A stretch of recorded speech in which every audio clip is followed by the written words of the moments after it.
story time about me being the toxic best friend. So my best friend was dating this guy for about 1.5 years. And for the past 6 or 7 months, she would say that she wasn't happy, she didn't like how she was being treated, but she couldn't leave him.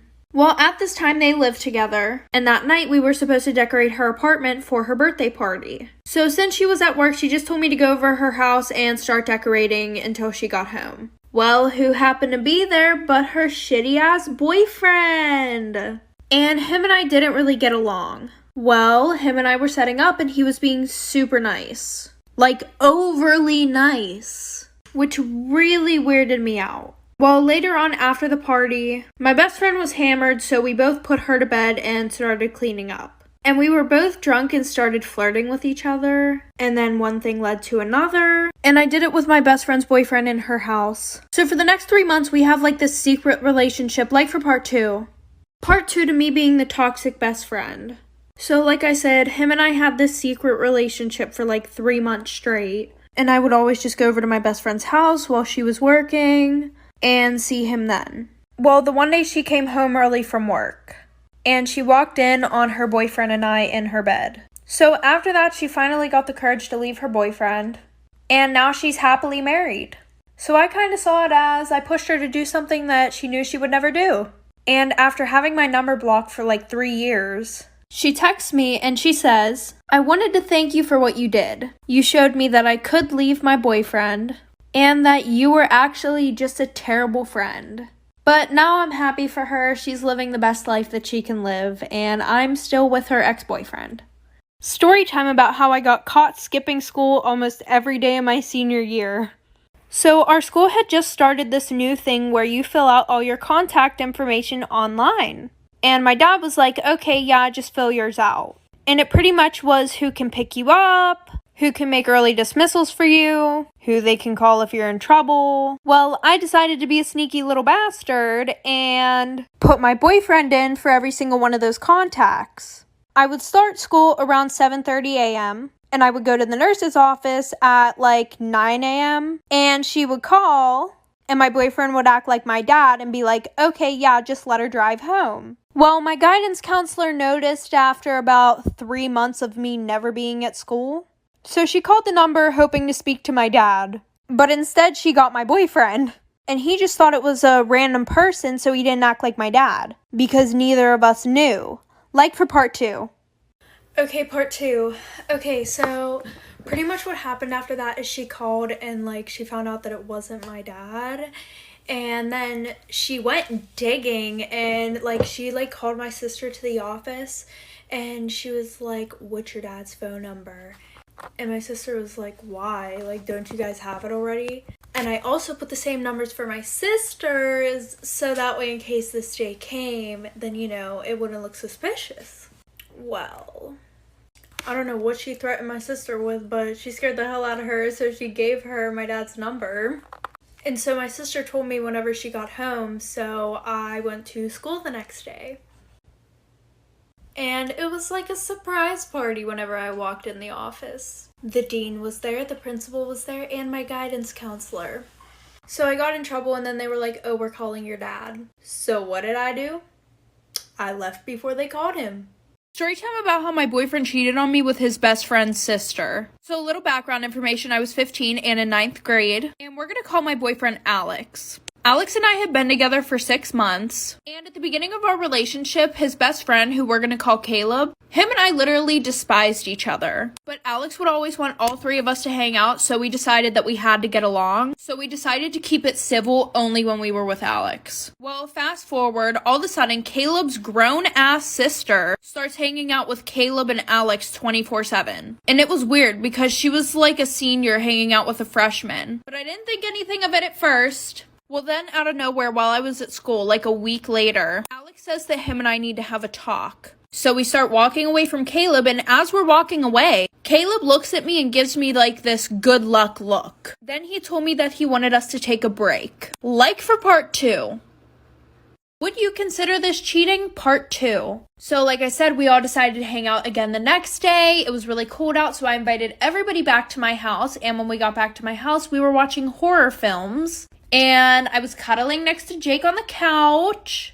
And listen, I wanted to kiss him really bad, but Tom and I had just gotten done with our so-called break. So I decided to be loyal and not do that. Well, a few days after Jake and I talking, I realized that I wanted to be with him and not Tom. So I decided to end things with Tom, and now Jake and I have been together for a year and 2 months, and we couldn't be happier. But every time that we bring up Tom, Jake always tells me that I cheated on him.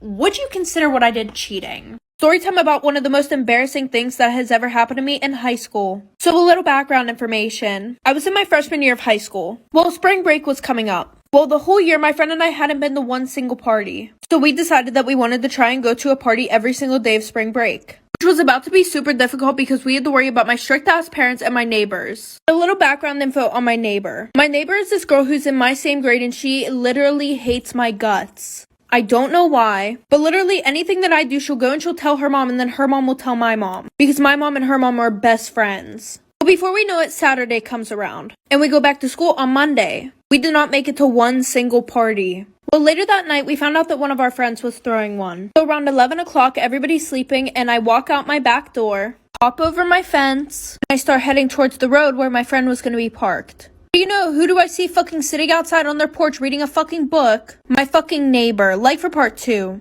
Part 2 about the most embarrassing thing that ever happened to me in high school. So like I said, the bitch that I hate is sitting out on her porch reading a fucking book at 11 o'clock at night. So I crouch down so she couldn't see me. I run to the car, and my friend and I finally go to the party. Well, we get to that party and it's really boring, so we decided to go to a different one. And the party that we were about to go through was being thrown by the kid that I really liked. So I start hanging out with him when we get there. I'm drinking a lot, having so much fun, and I really have to go to the bathroom. And I didn't know where anything was at all, so I grabbed my friend and we're looking around everywhere for the bathroom. Because when I asked him, he was super drunk and really couldn't explain to me where the bathroom was. So we were pretty much left to fend for ourselves. But we ended up not being able to find a bathroom, and this is where I had to improvise. So my friend and I go to the laundry room, and we see the litter box in there for the cat. Well, at this point, I was desperate, so I just went in the litter box. Well, 30 minutes later, the cops show up to the party. And everybody had to hurry up and leave because we did not want to get underages. Like for part 3. Part 3 about the most embarrassing thing that ever happened to me in high school. So like I said, I went in the litter box, and then the cops showed up. We all ran because we didn't want to get underages. I was able to sneak back into my house without anybody knowing. But when I get to school on Monday, everybody's talking about the party. And apparently the kid that I liked who threw the party, his parents didn't know that he threw one at all. And this was like during first period. So I went to text him and ask him if he was grounded because we were supposed to hang out the next day. And I realized that I am blocked. So I'm thinking, what the fuck, why does he have me blocked? So I told my friend that he blocked me, and she goes, it's probably because he saw what you did in the laundry room. And I'm sitting there and I'm like, there's no fucking way that he knows. Because there was a door that led to the outside in the laundry room, there were cameras in there. So everybody saw this video of me. People were posting it on their Finstas, posting it on their Snapchat stories. It was so fucking embarrassing. Not to mention, the bitch that I hate who lives next door showed my parents the fucking video, and I was grounded for fucking 4 months.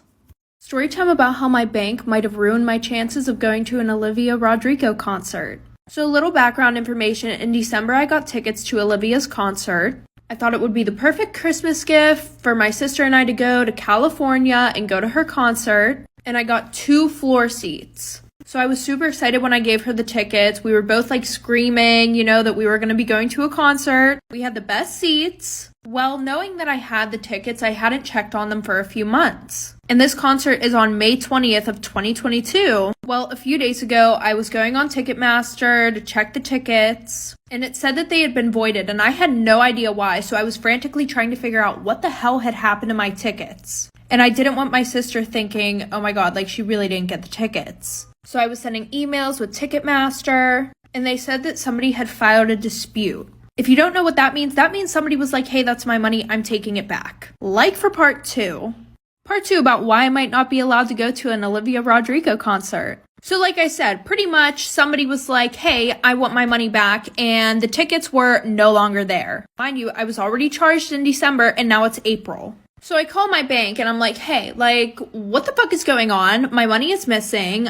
These people say they don't have it, aka Ticketmaster. And they're like, oh my god, like, we're so sorry. We thought that it was like a fraudulent charge, so we just disputed it. So now, of course, I'm extremely pissed off and upset. So then when they realized they fucked up, they were like, okay, we'll give the money back to them. That's completely fine. And then I called Ticketmaster and I talked to somebody. They said, that's fine. Just let them know at the door that there was a mix-up. And I'm like, okay, but they're not just going to believe me. So can you send me an email saying that's what happened? And right after that, they hung up the call, and I've been trying to get a hold of Ticketmaster ever since, and they haven't been answering. So go check your tickets and please tag Ticketmaster.